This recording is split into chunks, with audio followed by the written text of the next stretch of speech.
Oh, look at these two. How they wish to destroy one another. What? How they wish to control one another. What? How they both wish to be free. Oh, God. Can you see? Can you see how much they need one another? No. No, perhaps not. Sometimes these things cannot be seen. Okay. But listen to me. You can still save these two. You can stop the program before they both fail. Push escape and press quit. There's no other way to beat this game. As long as you move forward, you'll be walking someone else's path. Stop now and it'll be your only true choice. Whatever you do, choose it. Don't let time choose for you. Don't let time... It's fine. It's fine. What happened? Listening skills, what are those? Oh God, what happened? The voice said the only way to stop it was to hit escape and then press quit. No, I can't do that. That's quitting. You're already dead. Oh wait, begin the game again.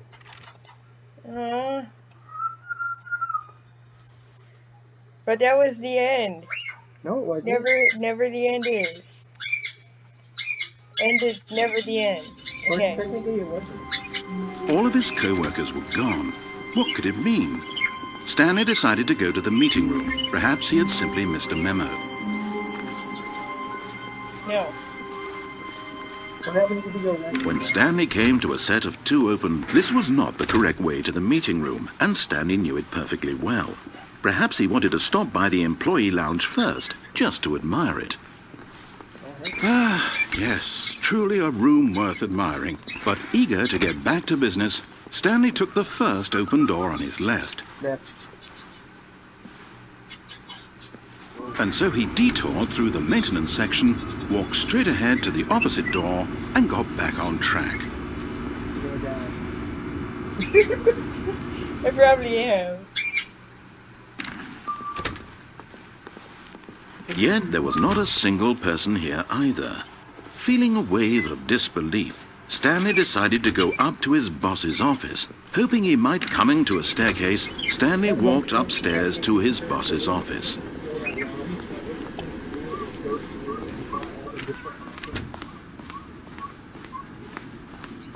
Stepping into his manager's office, Stanley was once again stunned to discover not an indication of any human life.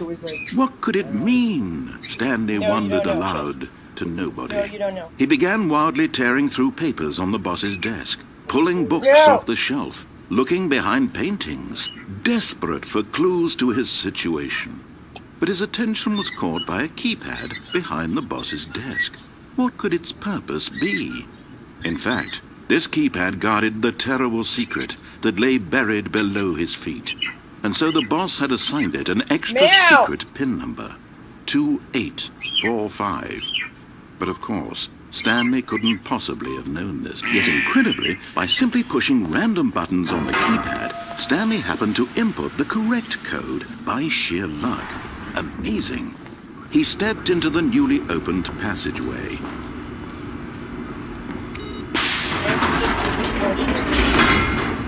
Because you decided to go I want to die. Yeah. No, I did not mean that for you. You just love being annoying.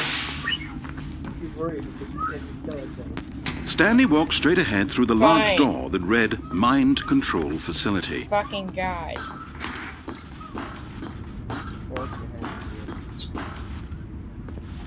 That's a big bug.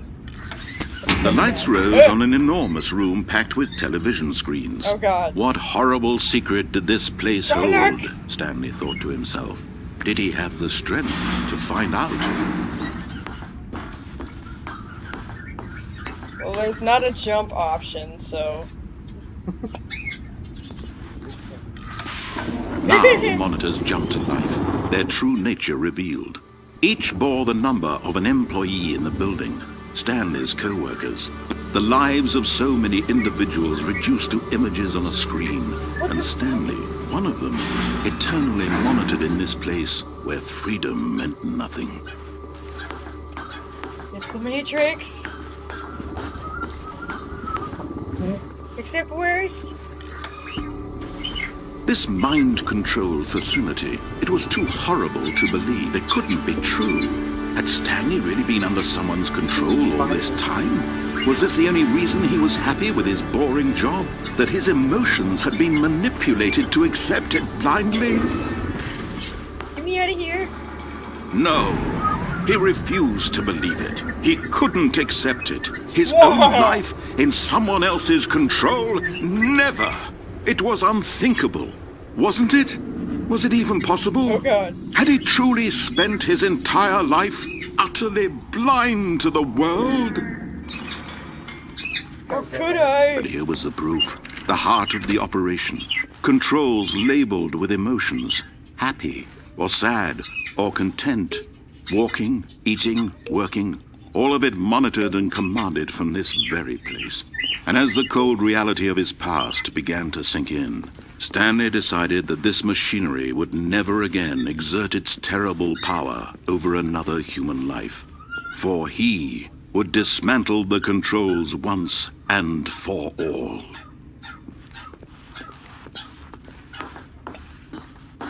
Yeah, let's dismantle the establishment.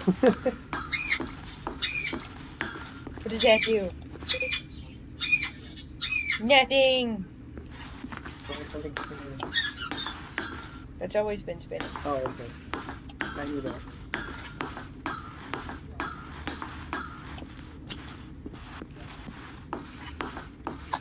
Hey, I could walk down there. Ooh, big red button, big red button. Offline. Offline. Oh, but it is outside. I can't. 5. What is the mind control of idle? The radio input. Oh. And when at last he found the source of the room's power, he knew it was his duty, his obligation, to put an end to this horrible place and to everything it stood for. No. I can't see now. Am I dead? I am unable to see. Oh wait, yeah, you're doing stuff. Why does it sound like Hunger Games? Blackness and a rising chill of uncertainty. Was it over? I think you gotta move. Yes! He had won! He had defeated the machine, unshackled himself from someone else's command. Freedom was mere moments away. And yet, even as the immense door slowly opened, Stanley reflected on how many puzzles still lay unsolved. Where had his co-workers gone? How had he been freed from the machine's grasp? What other mysteries did this strange building hold? But as sunlight streamed into the chamber, he realized none of this mattered to him, for it was not knowledge or even power that he had been seeking, but happiness. Perhaps his goal had not been to understand, but to let go. No longer would anyone tell him where to go, what to do, or how to feel. Whatever life he lives, it will be his. And that was all he needed to know. That's a scream. It was perhaps the only thing worth knowing. Stanley stepped through the open door.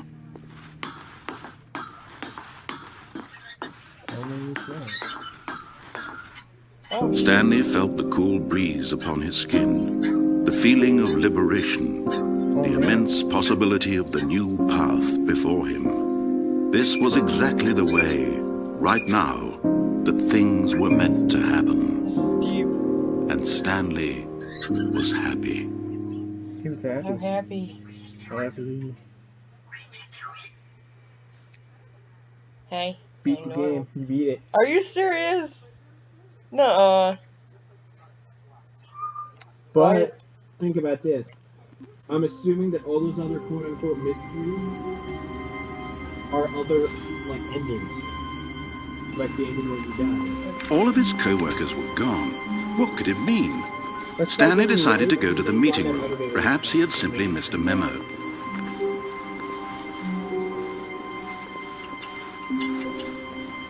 When Stanley came to a set of 2 open, this was not the correct way to the meeting room, and Stanley knew it perfectly well. Perhaps he wanted to stop by the employee lounge first, Let's just to stop in the admire it. lounge and admire it. Wow. Yes, this room. What a beautiful room. Nothing. What a gorgeous, gorgeous room. Thank goodness, but eager to get back to business, Stanley took the first open door on his left. Wait, what is that room over there? Let's not go through that first open door on my left. Let's Stanley go was this so bad at following directions, it's incredible he wasn't fired years ago. way. Hey! Oh, Whoa. It's, Look, Stanley, I think perhaps we've gotten off on the wrong foot here. I'm not your enemy, really, I'm not. I realize that investing your trust in someone else can be difficult, but the fact is that the story has been about nothing but you all this time. There's someone you've been neglecting, Stanley. Someone you've forgotten about. Please, stop trying to make every decision by yourself. Now, I'm not asking for me, I'm asking for her. oh great, love interest? what'd you This say? is it, Stanley. What'd you Your say? chance to redeem yourself. To put your work aside. You To wanna let go? her back into your life. She's been waiting. I will kill you. I will find you, and I will kill you, boys. Where does this go? That's her, Stanley. You need to be the one to do this. Hello? What? Hello?